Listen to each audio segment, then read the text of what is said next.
একবার কি কল্পনা করতে পারো এমন এক স্বর্গরাজ্যের যেখানে প্রাসাদ ছিল মেঘকে চিরে দাঁড়ানো, মানুষের পায়ের শব্দে পাহাড় কেঁপে উঠত।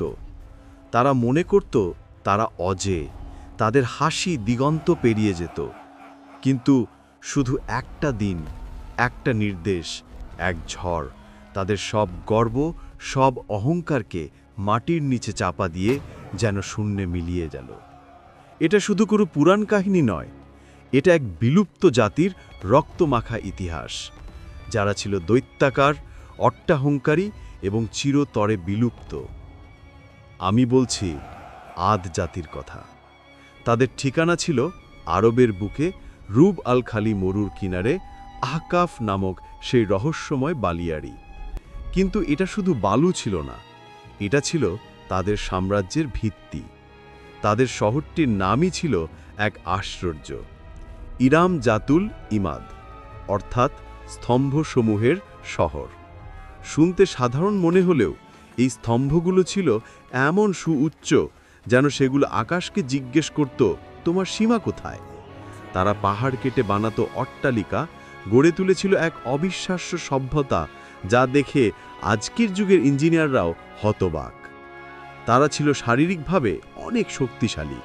তাদের এক একজনের উচ্চতা ছিল ২০-৩০ ফুটেরও বেশি। নদীর পাড়ে আজও পাওয়া যায় তাদের পদচিহ্ন, যার এক একটি দৈর্ঘ্য একটি শিশুর উচ্চতার সমান।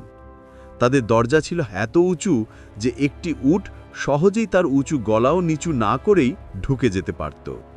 তাদের রান্নার হাঁড়ি দেখলে আজকের যুগের কোনো বড় রেস্টুরেন্টের চুলাও লজ্জা পেয়ে যেত। কিন্তু সমস্যাটা ছিল তাদের মনে। তাদের দেহ যত বড় হয়েছিল, তাদের অহংকার তত বড় হয়েছিল। তারা মনে করত তারা প্রকৃতির মালিক। তারা বলতো, এই পৃথিবীতে আমাদের চেয়ে শক্তিশালী আর কেউ নেই। তারা বাতাসকেও নিজেদের অনুগত ভাবত। তরুণেরা মরু উপত্যকায় দাঁড়িয়ে হাত তুলে বলতো, দেখো, বাতাস আমাদের ইশারায় চলে। তাদের নেতারা দাবি করত তাদের পূর্বপুরুষেরা বাতাসের গতিপথই বদলে দিতে পারত। এবং তখনই এলেন তিনি, একমাত্র ব্যক্তি যিনি তাদের সে গর্বের দুনিয়ায় একজন ভিন্ন স্বর হয়ে দাঁড়ালেন। তিনি হলেন হুদ আলাইহিস সালাম, তাদেরই মধ্যে একজন, কিন্তু যার কথা ছিল সম্পূর্ণ বিপরীত। তিনি বললেন, হে আমার জাতি, তোমরা আল্লাহর ইবাদত করো, তিনি ছাড়া তোমাদের কোনো উপাস্য নেই। তোমাদের এই মূর্তি, এই অহংকার সবই মিথ্যা। কিন্তু এক জাতি যখন অহংকারে অন্ধ হয়ে যায়, তখন সত্যি কথাও তাদের কানে হাসির গল্পের মতো শোনায়। তারা হুদ আলাইহিস সালামকে বলল, তুমি কি বলতে চাও আমরা আমাদের বাপ দাদার রীতি ছেড়ে দেই? আমরা তো শক্তিতে অপ্রতিদ্বন্দ্বী, কে আমাদের ক্ষতি করতে পারবে? তোমরা অহংকার করো না। আল্লাহ কখনোই অহংকারীকে পছন্দ করেন না। অহংকারীকে আল্লাহ ধ্বংস করে দেন।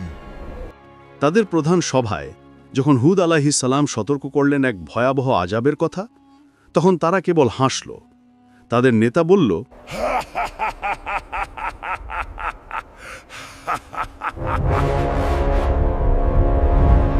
হে হুদ, যদি সত্যিই কোনো শাস্তি আসে তাহলে আমাদের এই ইমারতগুলো আগে ভেঙে পড়ুক, তাহলে বিশ্বাস করব সত্যি আল্লাহ রয়েছেন।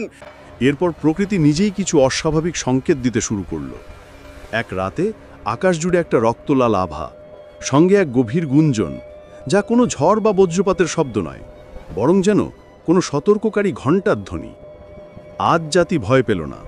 তারা বলল, ওই তো পাহাড়ের গুহায় বাতাসের শব্দ, কেউ ভয় পেও না। হুদ আলাইহিস সালাম বললেন, এটা শেষ সতর্কবার্তা। আল্লাহর আযাব আসতে আর বেশি দিন বাকি নেই। তারপর এলো সেই খরা, টানা ৩ বছর। এক ফোঁটা বৃষ্টি না হয়ে তাদের নদী, তাদের সবুজ বাগান, তাদের জীবনশক্তি শুষে নিল সূর্য। প্রথম বছর তারা তুচ্ছতাচ্ছিল্য করল। দ্বিতীয় বছরে তাদের গলা শুকিয়ে কাঠ হয়ে যেতে লাগল। তৃতীয় বছরে গর্বের সেই হাসি সম্পূর্ণভাবে মিলিয়ে গেল। মৃত্যুর নিস্তব্ধতা ছড়িয়ে পড়ল সবখান। এবং তখনই আকাশে প্রকাশ পেল ৩টি রহস্যময় মেঘ, লাল, সাদা আর কালো। এক মহাশক্তির কণ্ঠস্বর বলে উঠল, হে আদ জাতি, বেছে নাও কোন মেঘটি চাও। তাদের নেতারা পরামর্শ করে বলল, কালো মেঘ নাও, ওতেই বৃষ্টি আছে, ওটাই রহমতের মেঘ। তাদের জ্ঞানহীনতা এতটাই গভীর ছিল যে তারা বুঝতেই পারল না এই রহমত আসলে তাদের জন্য চূড়ান্ত ধ্বংসের আগাম সংবাদ।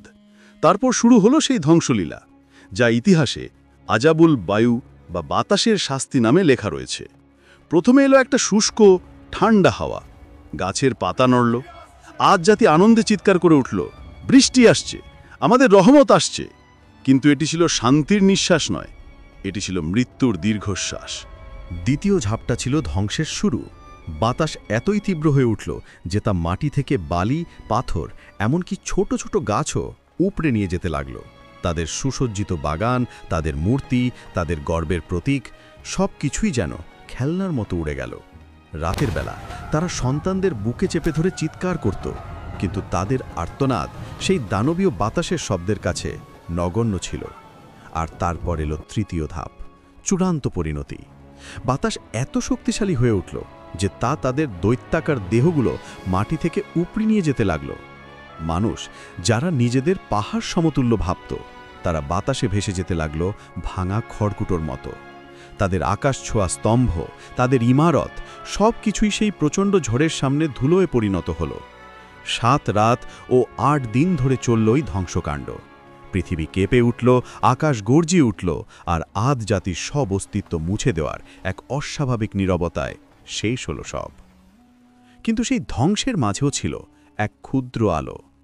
হুদ আলাইহিসসালাম এবং যারা তার উপর ঈমান এনেছিল, আল্লাহ তাদের রক্ষা করলেন। তিনি তাদের জন্য নিরাপদ আশ্রয়ের ব্যবস্থা করলেন।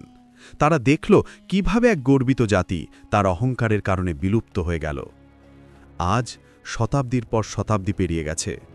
আকাফের সেই বালিয়াড়ি এখনও নিশ্চুপ, কিন্তু এই নীরবতার নিচে লুকিয়ে আছে এক বিশাল শহর, ইরাম। অনেক প্রত্নতত্ত্ববিদ বিশ্বাস করেন এই শহরটি আজও বালির নিচে চাপা পড়ে আছে, অপেক্ষা করছে আবিষ্কারের। এটি একটি জীবন্ত সাক্ষী, যা প্রতি দানা বালির মাধ্যমে ফিসফিস করে বলছে, সাবধান, অহংকার ধ্বংসের পূর্বাভাস। আর প্রকৃত শক্তি শুধুমাত্র তার, যিনি আকাশ ও পৃথিবীর মালিক। এই গল্প কি শুধুই অতীতের এক পাতা, নাকি এটা আমাদের প্রত্যেকের জন্য এক চিরন্তন বার্তা? যখন আমরা মনে করি আমরা সবকিছু নিয়ন্ত্রণ করি, যখন আমরা নিজের সাফল্যে মত্ত হয়ে স্রষ্টাকে ভুলে যাই, তখনই এই গল্প আমাদের স্মরণ করিয়ে দেয় আদ জাতির স্তম্ভ ভেঙে পড়েছে, কিন্তু আমাদের অহংকারের স্তম্ভ কি মজবুত? আপনাদের কি মনে হয়, পরের ভিডিওতে আপনারা কার গল্প শুনতে চান? সামুদ জাতির গল্প, নাকি পাথর বৃষ্টিতে নিশ্চিহ্ন হওয়া শহরের কাহিনী? নিচে কমেন্টে লিখুন। এই গল্পটি ভালো লাগলে ভিডিওটি লাইক করুন, শেয়ার করুন এবং এই চ্যানেলটি সাবস্ক্রাইব করতে ভুলবেন না। কারণ এখানে আমরা শুধু ইতিহাস নয়, বরং মানব জাতির জন্য নিহিত সেই চিরসত্য কথাগুলোই তুলে ধরার চেষ্টা করি। জেনে রাখুন, আল্লাহর বিধান কখনো পুরনো হয় না। সে কালও ছিল, আজও আছে, চিরকাল থাকবে। অহংকার ধ্বংসের জন্মসূত্র, আর বিনয় মহান আল্লাহর নিকটবর্তী হওয়ার একমাত্র স্ত্রী।